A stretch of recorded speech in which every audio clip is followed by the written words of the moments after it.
Hello అందరికీ, ఈరోజు వీడియోలో స్పైసీగా టేస్టీగా ములక్కాడ చికెన్ ఎలా ప్రిపేర్ చేసుకోవాలో చూద్దాం.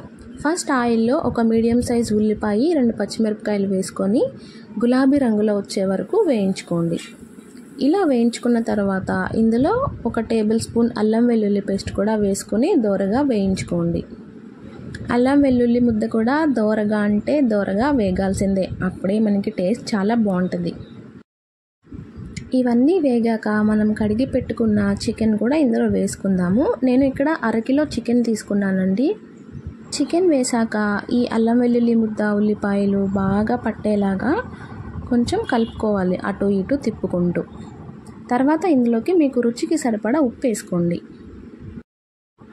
ఉప్పు వేసుకొని గిరాగిరా తిప్పేసుకోండి, ఓకేనా. ఇప్పుడు మూత పెట్టేసి కొంచెంసేపు మగ్గనివ్వండి. ఉప్పు వేసాం కదా.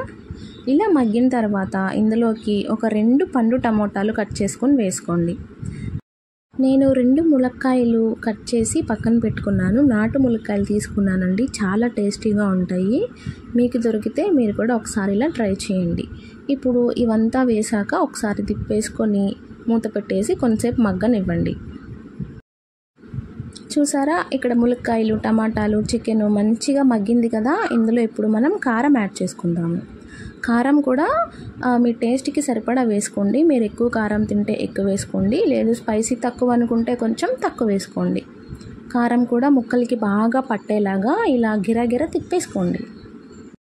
చూసారా, మనకి కారం ఎంత చక్కగా ముక్కలకి అన్నీ పట్టేసి ఇలా మగ్గింది కదా.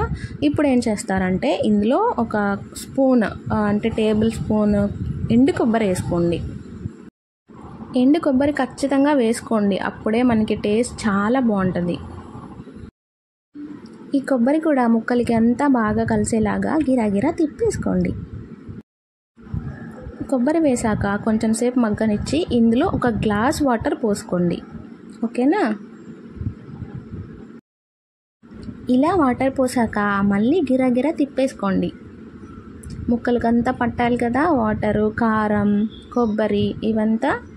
ఇలా తిప్పేసుకొని కొంచెం సేపు కర్రీని మగ్గనివ్వండి. ఇలా మగ్గాక ఈ స్టేజ్లోనే కొద్దిగా కరివేపాకు కాడలతో సహా వేసుకోండి, అప్పుడే రుచి చాలా టేస్టీగా ఉంటుంది. ఇప్పుడు ఒకసారి మొత్తం కలిపేసుకొని కర్రీ పైన మూత పెట్టేసి కొంచెంసేపు మగ్గనివ్వండి. ఈ స్టేజ్లోనే మీకు ఉప్పు సరిపోకపోతే వేసుకోండి. ఇక్కడ చూసారు కదా, మన యమ్మీ మునక్కాడ చికెన్ రెడీ అయిపోయింది. ఈ కర్రీ రైస్లోకి చపాతీలోకి చాలా బాగుంటుంది. ఈ వీడియో నచ్చితే లైక్ చేయండి, షేర్ చేయండి, సబ్స్క్రైబ్ చేసుకోండి.